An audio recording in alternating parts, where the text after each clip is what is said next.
Certains murmurent qu'elle vaudrait jusqu'à 5 millions de dollars. Une simple carte dorée qui pourrait même offrir sur le champ la citoyenneté américaine. Mythe ou réalité, le message est limpide. L'or n'a jamais été un simple métal. C'est un pouvoir que l'on peut tenir dans sa main, une ambition que l'on peut porter sur soi. Ce métal précieux s'invite partout dans l'univers du luxe. Il habille des supercars rutilantes et se parsème en flocons comestibles sur des steaks, dont le prix atteint plusieurs milliers de dollars l'assiette. Chaque année, plus de 4000 tonnes d'or sont arrachées aux entrailles de la Terre. Mais derrière chaque éclat de lumière se cache un périple long et intense. Ce voyage commence au plus profond du sous-sol, au cœur de roches millénaires. Il s'achève avec des lingots d'or pur, scellés à l'intérieur de chambres fortes.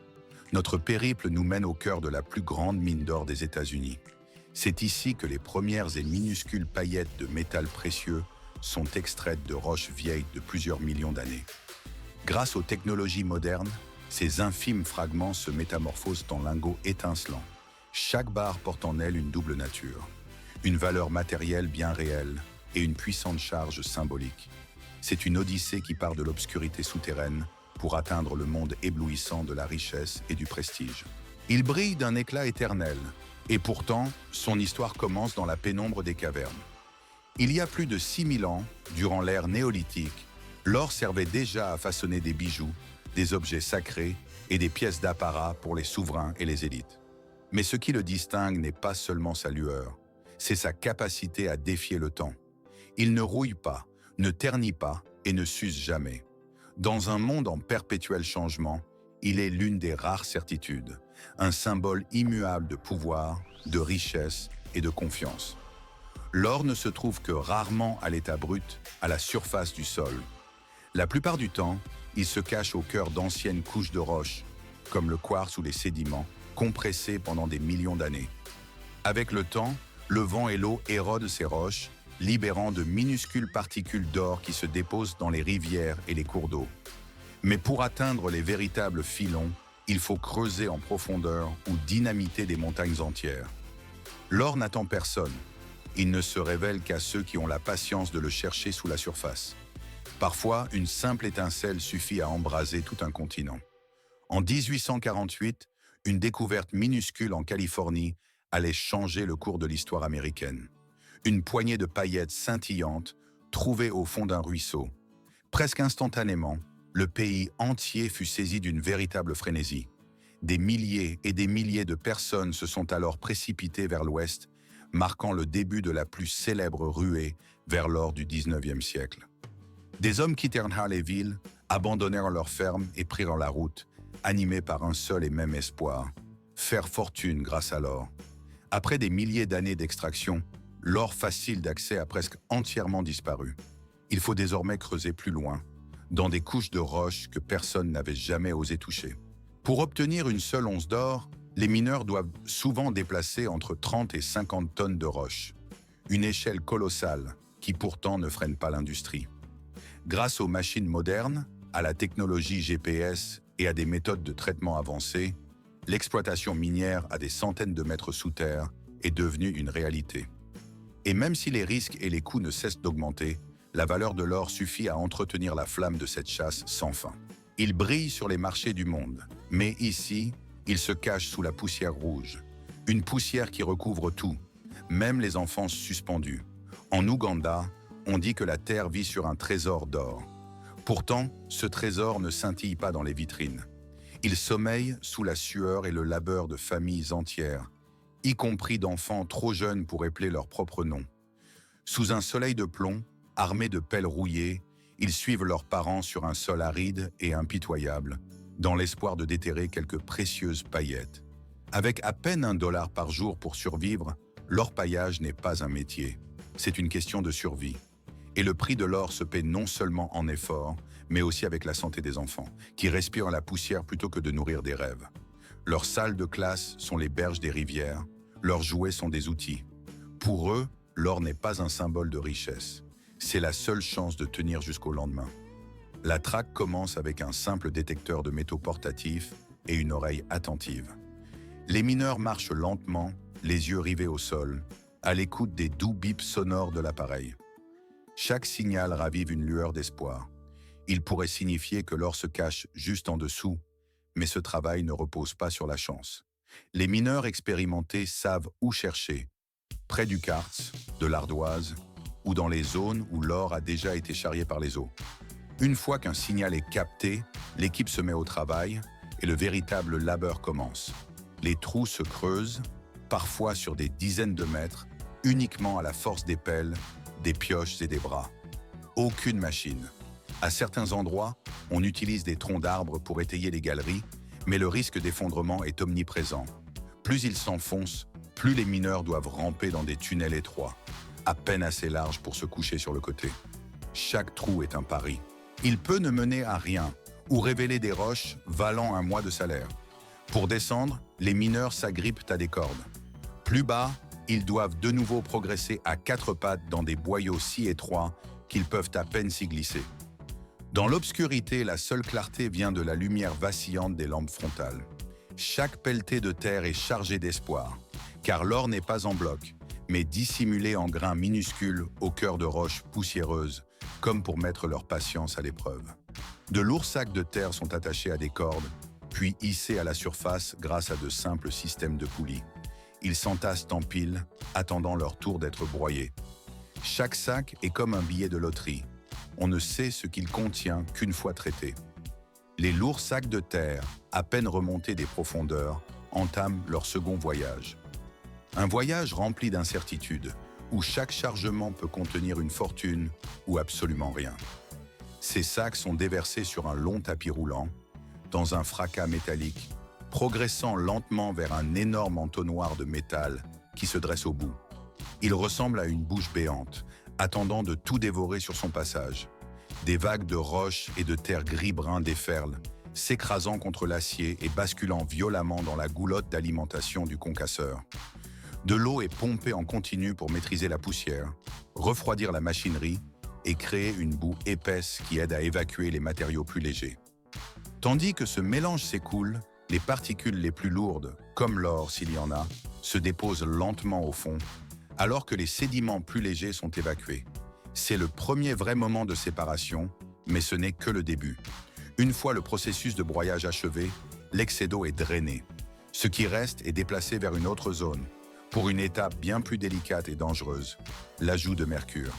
Bien que le mercure soit notoirement toxique, connu pour causer des cancers et de graves troubles neurologiques, il reste le seul produit chimique abordable ici, capable de dissoudre l'or et de le libérer des impuretés restantes. Les travailleurs pétrissent ce mélange chargé de mercure pendant 20 à 30 minutes, jusqu'à former un amalgame gris et pâteux, un alliage d'or et de mercure fusionné par la pression et le désespoir. Cette masse est ensuite chauffée, ce qui provoque l'évaporation du mercure dans l'air, laissant derrière lui l'or brut. Le procédé est simple, primitif et dévastateur. Chaque gramme d'or récupéré ici porte un coût invisible. La santé des travailleurs et surtout celle des enfants qui en inhalent les vapeurs bien avant de comprendre le risque. Pour obtenir seulement 9,25 onces d'or, d'une valeur d'environ 10 400 $, les mineurs doivent extraire et traiter plus de 19 000 tonnes de terre. Et ceux qui accomplissent ce travail? La plupart ne gagnent qu'1 ou 2 $ par jour.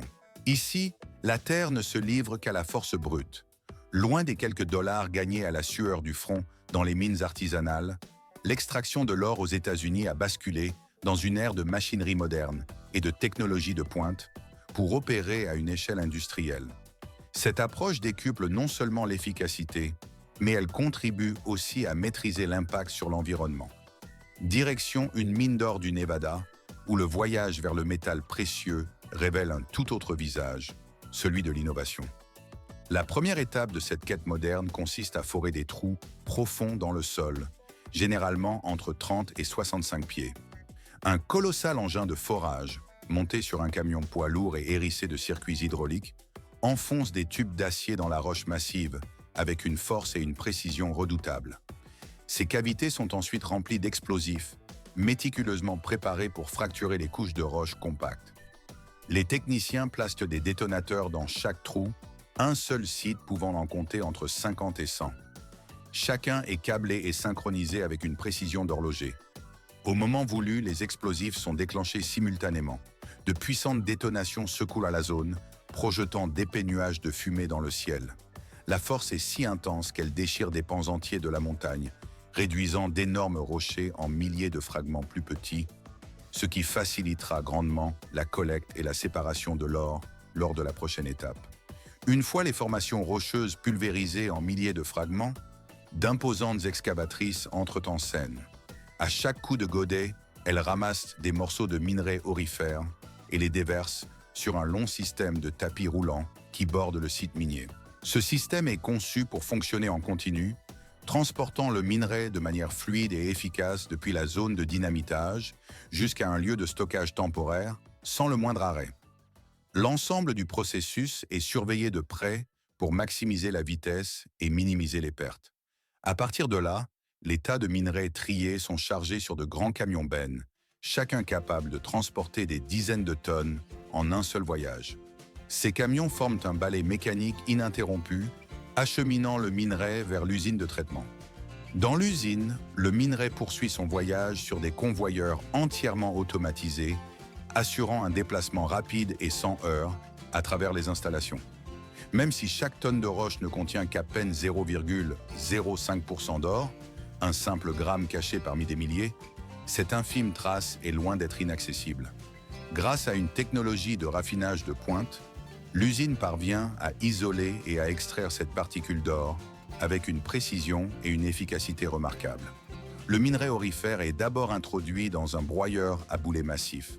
Cette machine géante est remplie de dizaines de milliers de billets d'acier, pesant chacune de quelques livres à plus de 60 livres, pour un total de plusieurs centaines de tonnes d'acier solide. Alors que le broyeur tourne, les billes retombent en cascade sur le minerai, le fracassant avec une force prodigieuse. Petit à petit, les roches sont pulvérisées en une fine poussière. Ce processus de broyage se poursuit sans interruption pendant 20 à 30 minutes, jusqu'à ce que le minerai soit presque réduit en poudre. À ce stade, l'extraction de l'or devient beaucoup plus simple et efficace. L'étape suivante consiste à ajouter de l'eau au minerai broyé, le transformant en une boue épaisse et pâteuse, appelée slurry. Cette consistance facilite la séparation de l'or des matériaux indésirables. Le mélange est ensuite acheminé par un réseau de tapis roulants vers de grandes cuves à ciel ouvert, où l'or est extrait par une combinaison de réactions chimiques et de processus physiques. Lorsque la boue de minerai est versée dans ces vastes réservoirs, le processus d'extraction de l'or commence par une étape simple mais efficace, la séparation physique. Ensuite, des agents chimiques comme le cyanure sont ajoutés pour dissoudre l'or restant, aidant à le séparer des substances indésirables encore mélangées au minerai. La solution liquide est ensuite pompée dans une cellule électrolytique où un courant continu traverse la solution chargée d'or. À l'intérieur de la cuve, les ions d'or migrent vers l'électrode négative et se déposent progressivement sous la forme d'une couche solide de métal pur, adhérant fermement à la surface. L'ensemble du processus se déroule dans des conditions rigoureusement contrôlées afin de garantir que l'or qui se forme est pur à près de 100%. Après le processus d'électrolyse, et une fois l'or pur séparé, il subit une étape de fusion à haute température, atteignant environ 1200 degrés Celsius. Le but de cette étape est d'éliminer complètement les dernières impuretés, tout en transformant l'or à l'état liquide, le rendant plus facile à couler dans des moules. La fusion contribue également à rendre l'or plus tendre et plus uniforme, créant les conditions idéales pour le façonner en lingots. Ce processus donne non seulement à l'or sa forme de lingot standard, mais préserve également sa pureté une fois qu'il a refroidi. Les lingots d'or prennent lentement forme après avoir été coulés dans des moules et laissés à refroidir progressivement à l'air libre. Une fois solidifié, le métal devient dur et brillant, avec l'aspect net et angulaire qui définit un lingot d'or commercial standard. Ensuite, l'or est placé sur une balance pour déterminer son poids exact. En moyenne, chaque lingot pèse entre 1 et 2 kg. Un grand lingot contient environ 99,99% d'or pur, avec moins de 0,01% d'impuretés métalliques résiduelles. Après avoir été pesé et inspecté, l'or subit un processus de nettoyage à l'aide d'une solution d'acide doux. Cette étape permet d'éliminer les impuretés, telles que les métaux lourds et les composés restants du processus de fusion. L'acide doux dissout ces impuretés sans affecter l'or pur. Les lingots d'or pur sont alors transportés vers de grandes banques américaines, y compris la Réserve fédérale, où ils sont entreposés dans des coffres-forts à haute sécurité, sous la surveillance d'un personnel de sécurité professionnel. L'or y est soigneusement conservé pour garantir une sécurité maximale et une confidentialité absolue. Ces chambres fortes jouent un rôle essentiel dans le maintien des réserves financières de la nation. Il est lourd, dense, presque immuable. Pourtant, sa prochaine destination le transformera en un fil plus délicat que la soie. Depuis les lingots d'or pur, le métal précieux est acheminé vers des ateliers de joaillerie spécialisés. Là, il est d'abord chauffé dans des fours à haute température pour regagner sa souplesse et sa malléabilité, le rendant plus facile à modeler. Dès que le métal atteint la flexibilité voulue, il passe dans de puissants laminoirs. Sous une pression intense, l'or est aplati et étiré en de longues bandes fines, ou en de délicats fils d'une finesse exceptionnelle. Ces fils d'or sont ensuite dirigés vers une machine conçue pour la fabrication de chaînes, où ils sont enroulés puis formés en petits maillons d'une grande précision. Chaque maillon est assemblé avec soin, à la main ou via des outils automatisés, pour créer une chaîne d'or continue. Selon le modèle, ces chaînes varient en épaisseur et en style. Elles peuvent être épurées et délicates, ou au contraire audacieuses et remarquables, afin de s'adapter à un large éventail de préférences. Une fois entièrement assemblées, les chaînes subissent un polissage minutieux. Cette étape leur donne un fini éclatant et parfaitement lisse, d'une brillance intense.